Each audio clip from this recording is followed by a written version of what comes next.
நேத்து Sunday special மதியம் போல மீன் எடுத்துட்டு வந்திருந்தேங்க.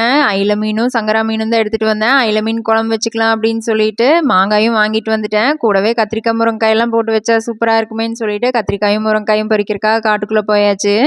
கத்திரிக்காய் பொறிக்க போனது என்னமோ 4 கத்திரிக்காய் தாங்க. ஆனால் பார்த்ததும் கத்திரிக்காய் நிறைய இருக்குது. சரி எல்லாம் கையோட பறித்து வச்சுட்டு சமைக்கிறதுக்கு போய்க்கலாம் அப்படின்னு சொல்லிட்டு பயங்கர ஆர்வமாக எல்லா கத்திரிக்காயும் பறிக்கிறதுக்கு ஆரம்பிச்சிட்டேன். கத்திரிக்காய் வந்து பார்த்தீங்கன்னா ஒரு 4-5 வகையான கத்திரிக்காய் போட்டு விட்டுருக்குறேங்க. கொஞ்சம் வந்து கொடிசியால் வாங்கிட்டு வந்து வச்சது தான். மீதி எல்லாமே விதை போட்டு நம்மக்கிட்ட ஏற்கனவே இருந்த விதையெல்லாம் போட்டு முளைக்க வச்சு நாற்று எடுத்து வச்சு விட்டது தான்.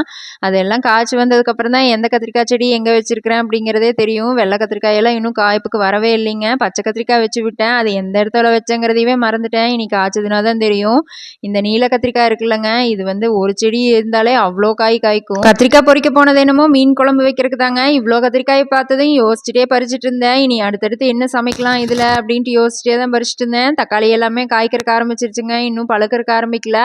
மிளகாய் கொஞ்சம் பறிச்சுக்கலாம் அப்படின்னு சொல்லிட்டு மிளகாயும் இருந்ததையெல்லாம் பறித்து எடுத்துகிட்டு வந்தாச்சு. அதுக்கப்புறம் முருங்காய், கத்திரிக்காய், மாங்காய் எல்லாம் போட்டு அயில மீன் குழம்பு வச்சுட்டு அதுக்கப்புறம் சங்கரா மீன் வந்து பொரிச்சாச்சுங்க. ஏற்கனவே நம்ம மசாலா ரெடி பண்ணி வச்சிருக்கிறதுனால மீனாக இருந்தாலும் சரி, சிக்கன், காளான், காலிஃப்ளவர், புடலங்காய், பேபிகார்ன்னு எது போட்டு எண்ணெயில் போட்டு பொரிச்சு எடுக்கிறதுனாலும் டக்குன்னு மசாலாவை எடுத்து போட்டு எண்ணெயில் போட்டு பொரிச்சு எடுத்து இதான் சில்லி, இந்தாங்க சாப்பிடுங்க அப்படின்னு சொல்லி சீக்கிரமாக கொடுத்து பண்ணிடுறேன்.